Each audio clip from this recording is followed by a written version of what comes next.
Hey, what is going on, everybody? This is Beanie. Welcome back to another top 10 video. Guys, I know that I promised you a hitting tutorial on Monday, but I got busy with some stuff and I made the video yesterday, but then I looked back at the video and I really wasn't satisfied with it.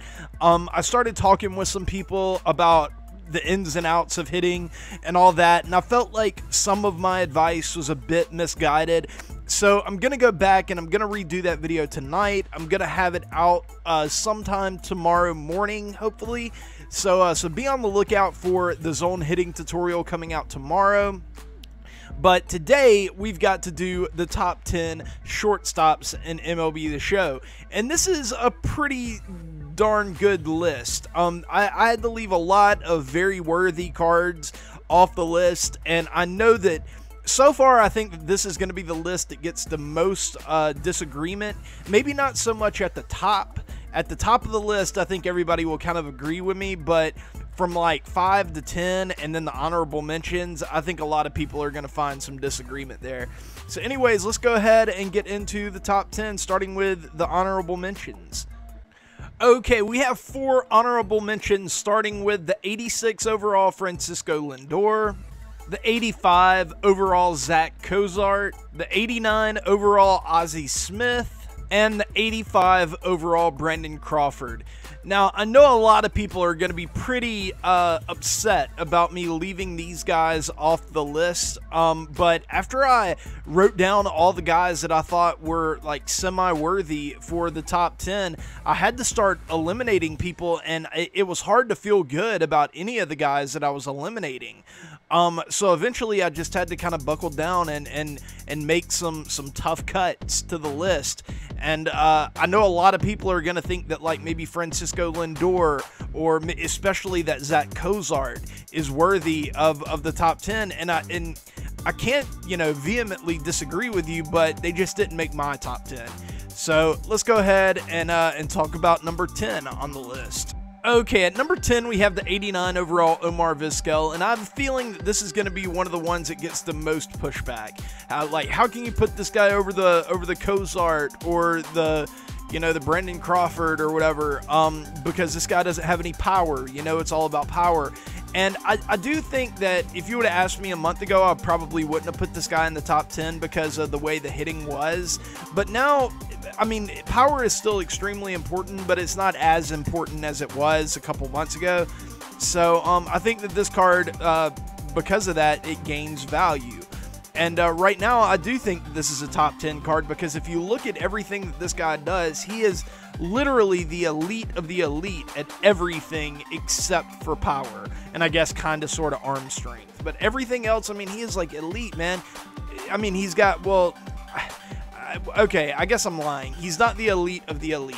He's very, very, very freaking good at everything because when I look at his speed, 82, that's not elite of the elite, but it's still very, very good. And whenever I look at this, card's total package, it looks like an elite of the elite card. If this card were in MLB 2016 or something, everybody would want this card. Everybody would be drooling over this card.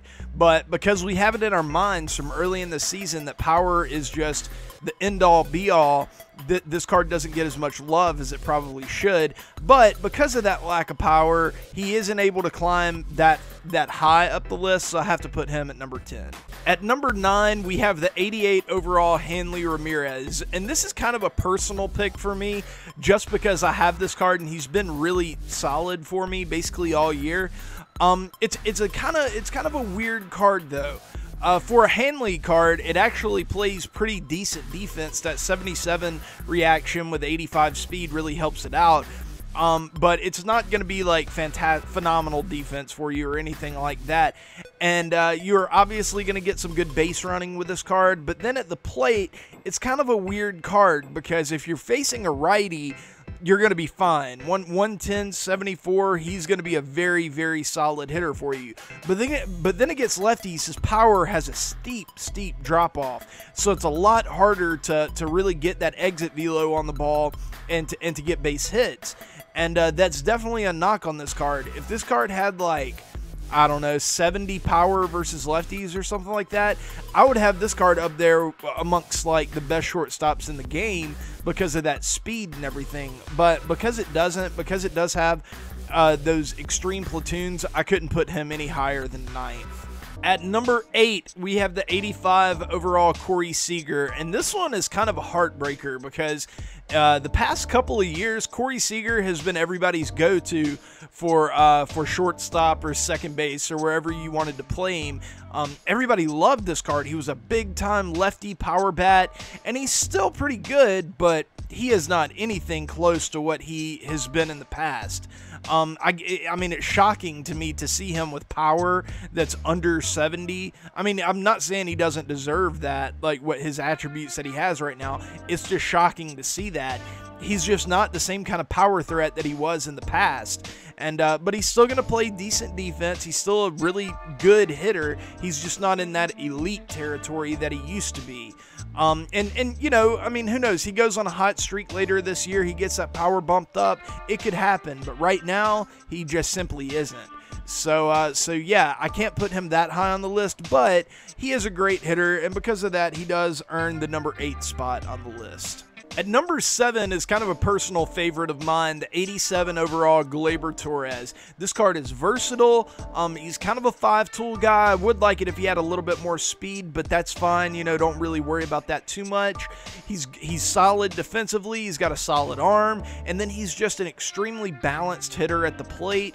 And he's pretty versatile too. You know, you can play second, third, or shortstop.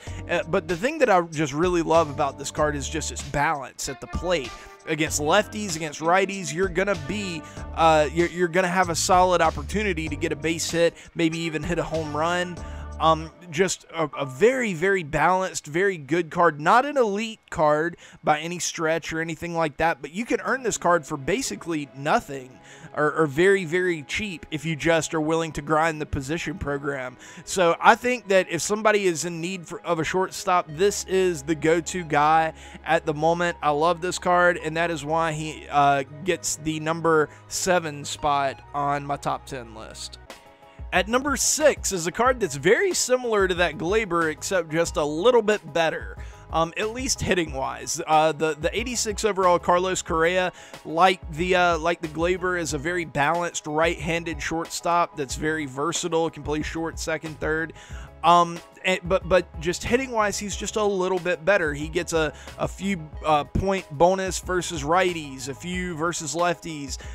Defensively, he's actually not quite as good as the Gleyber, but he's not that much worse. And in the speed department, he's actually a little worse. But you know, around here, all we care about, or not all we care about, but we care a lot about how you do at the plate. And this card is going to be slightly better for you than the Gleyber at the plate. So that is why I had to give him the number 6 spot on this list.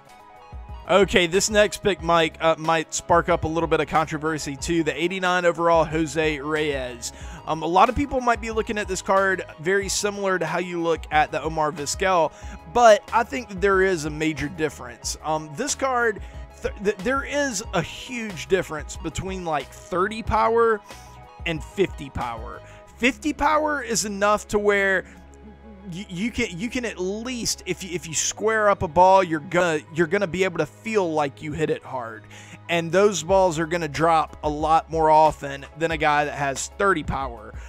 So I think 50 has always kind of been that threshold of tolerability for me. If a guy is under 50 power, it's very difficult for me to play with them. But if they're above 50, then I can kind of deal. And this Reyes comes in just above that 50 power threshold, and then everything else is fantastic. He has great contact. He's a switch hitter. He plays good defense. He has elite of the elite speed with 97 speed, 96 stealing. It's about as good as it gets. So a lot to like about this card, and I would give this card a try if you can acquire it, because I don't think that his power is going to play as far down as a lot of people might think at first glance. So that is why he ends up getting the number, what is this, the number 5? Yeah, the number 5 spot on my list. At number 4, we have the 91 Didi Gregorius, and everybody kind of loves this card, and I'm I'm no exception. This is just a phenomenal card. It really is. It's a left-handed shortstop. Those are actually kind of rare. It's kind of tough to find those guys that throw right-handed and hit left-handed and are able to play shortstop.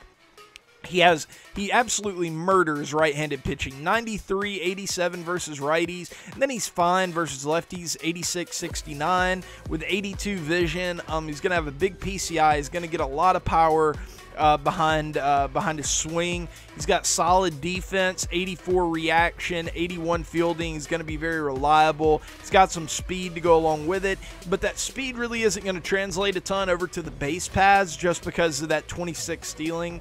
He's not gonna be stealing many bases or anything like that for you.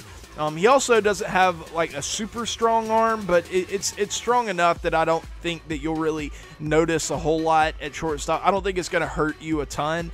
So yeah, overall, just a fantastic card, and he gets the number 4 spot on my top 10. All right, finally getting into the top 3. It is the 88 overall Manny Machado.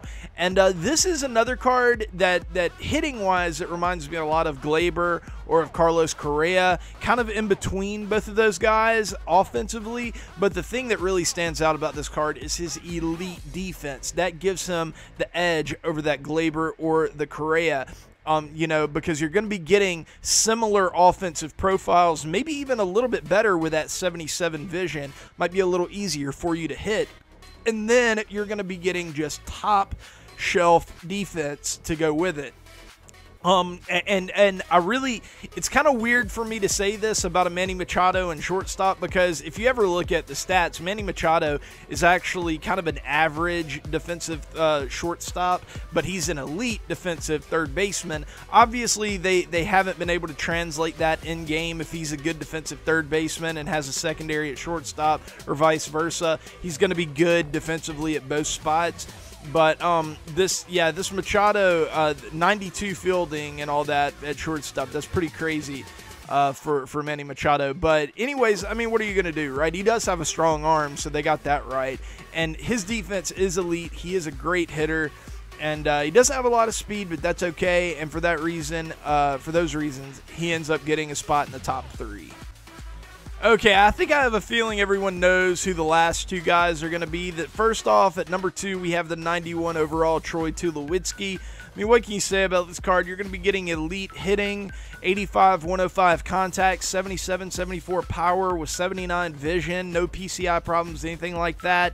You're going to be getting top shelf defense with a cannon of an arm over at shortstop. He doesn't have any secondaries though, which kind of sucks. It'd be nice to like be able to play this guy at second or third base or something like that, but that's okay. He also has a little bit of speed for a guy as big as he is. I mean, 62, 48. He's not going to be blazing the base paths, but he's not going to be a hindrance out there either. So, fantastic card. Definitely. I mean, the top 2 in this were very easy for me to put together. Much easier for me to put together than 3 through 10, basically. So yeah, let's just go ahead and move on to the number 1 shortstop. At number 1, we have the 93 overall Ernie Banks. And this was a very easy call for me, even though there are guys that have better defense. There are guys that are faster. You can find guys that do specific things better than this Ernie Banks, but you will not find a guy at shortstop that is a better hitter than this 93 overall Ernie Banks. 78-96 versus righties, insane. 116-87 versus lefties, insane. 91 vision. You're going to have a huge PCI. He can also play third base, which is interesting. He's also very solid defensively, too. I mean, 81, 78 reaction fielding and all that. That's really, really good.